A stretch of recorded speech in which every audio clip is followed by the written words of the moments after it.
What's going on? Welcome back to Trending Stock. Today we're going to talk to you about Faraday Future. It's been a while since I've covered Faraday, so I want to go over some of the latest updates, including their earnings, a couple pieces of news, and everything else. But first, make sure to hit that thumbs up, and with that, let's get right to it.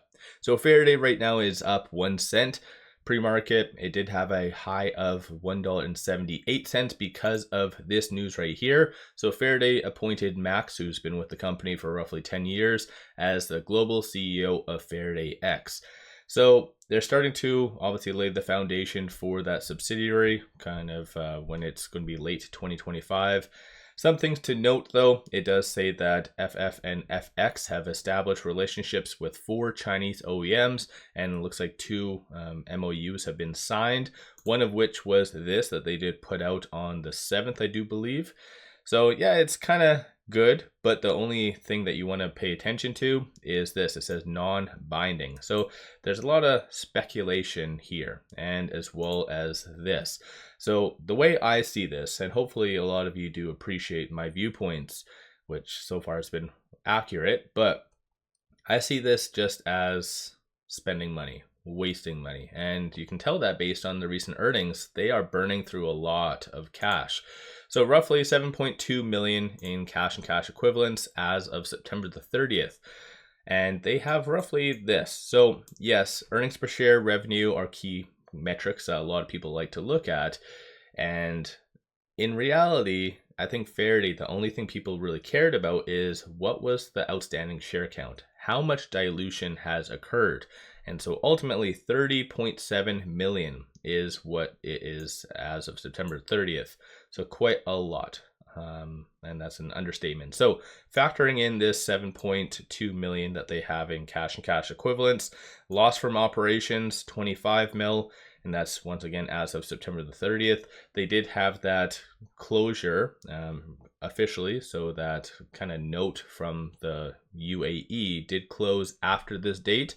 So technically Faraday has a lot more cash after this, but needless to say, they haven't really done much of ramping up at all, and that's very resemblant based on all of this. So they are kind of moving up, at least in the right direction, but do not kind of underestimate that they're very, like, they're going to be, for the most part, at their authorized share cap of 99 million probably by Q1 2025, as I shared with you. So this is why I've stated that I feel there is going to be another reverse stock split Q1 2025. And for those of you that have been following my Faraday videos for the greater part of 2 years, you will know that I've been 100% on point with every single reverse stock split, and even calling out the second one, even calling out the third one before they were even announced.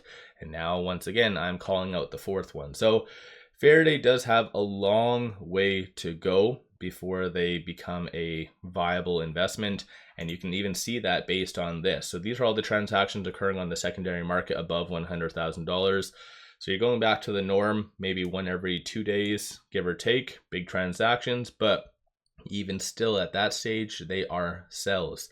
So yeah, I think Faraday is just a lot of this news that they are putting out, such as this. It's more like people like to look at it as dangling a carrot and kind of enticing investors just to kind of hold on, especially the fact that they are putting this. So they've established relationships with 4 Chinese OEMs and 2 strategic frameworks, 2 MOUs. People, like, that's what they want you to focus on and say, hey, they have something in the works, something big is going to be coming. But for those of you that do not know, right over here, it is down 98.68%. So for instance, if you bought in January, even of 2024, you are down roughly 93%, and you are kind of hoping for bigger things to come. And yeah, this spike was very exciting, and especially during that time frame, I did cover it. I said, hey, this is fun, exciting, all the other fun crap, but you have to trust management. And since then, they have let down investors, and if anything, they kind of just enticed a whole new rush of new retail investors just to buy Faraday, they get stuck and now they don't know what to do. So I think that's kind of how Faraday is at. So yeah, it's a very crappy scenario. Based on this, it does show 36.2% of the free floats being shorted, works out to be 4.02 million shares. If I go right over here, they are basing that off of this. So the outstanding share count of 12.38 million. And for those of you that don't know, that is the last disclosure. So technically this 30 million is like more than double that. And so ultimately the the short interest probably is around that 18% range. But even after September the 30th, I do feel that there has been a significant amount of dilution occurring behind the scenes. So I really want Faraday, like I really wish I was wrong about Faraday, because I never want to say, hey, a stock is going to go down because of this, this, and this, and it actually come to fruition. Like, I don't want people to lose their money. And yeah, I think this downtrend that Faraday is on is only going to escalate, only because the volume is dropping. So retail is not buying Faraday. Big money is not buying Faraday. So technically, the notes, the interest payments still need to be converted. So there is still going to be those kind of sell-offs due to those interested parties selling their shares so they can convert more, right? Because their cap is 9.9% of the free float. So in reality, this downtrend is only going to escalate, and this is why I did state that Faraday is going to be doing another reverse stock split, because they are over this 1-to-250 ratio, because the NASDAQ does have that, where if a company is over that 1-to-250 ratio within a 2-year time span, they're not eligible for any grace period. So they can't get a 6-month grace period to rectify any deficiencies. So they need to do reverse stock split. And so yeah, I could see that happening in Q1 of 2025. So yeah, it is what it is. As far as option dollar value, it's still kind of normal based on the last time I covered it. So puts 86,000 and calls 45,000. That is from Friday. And of the call options that are being purchased, you see a consensus for it to be roughly around that $2 range. And that is it. No other optimism aside from all of that. And as of right now, if you're looking at trading it for whatever reason, with it at $1.70 and change, it is trading between this S1 and this S2.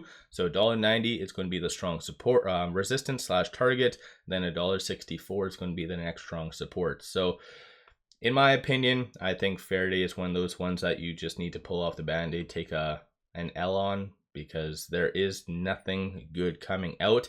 Even this kind of sub brand that they're talking on, the Faraday X, that's coming out late 2025.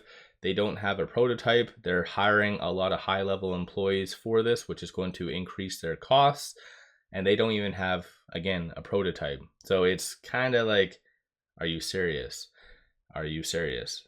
Like, it's very bad. So yeah, nonetheless, let me know your thoughts on all that. Don't forget to hit that thumbs up and subscribe. I always greatly appreciate that. Was there anything from their earnings that stood out to you as a overwhelming positive, that it is a reason to buy Faraday right now? Or what's your viewpoint on all that? Because yeah, there's a lot of things that you can dive deep into, like inventory and a lot of other kind of footnotes that they do have throughout this document. But I always just look at their cash, how much they're burning through from operations, and dilution. That's what some of the key ones I like to look at, especially in a similar scenario to Faraday. So yeah, with that said, don't forget to hit that thumbs up and subscribe. Take advantage of this promo because it does give you 8 free stocks. Each stock is valued up to $2,000, so that's a kick-ass deal. Link to this is in the description below and also the comments. With all that said, appreciate all of you watching.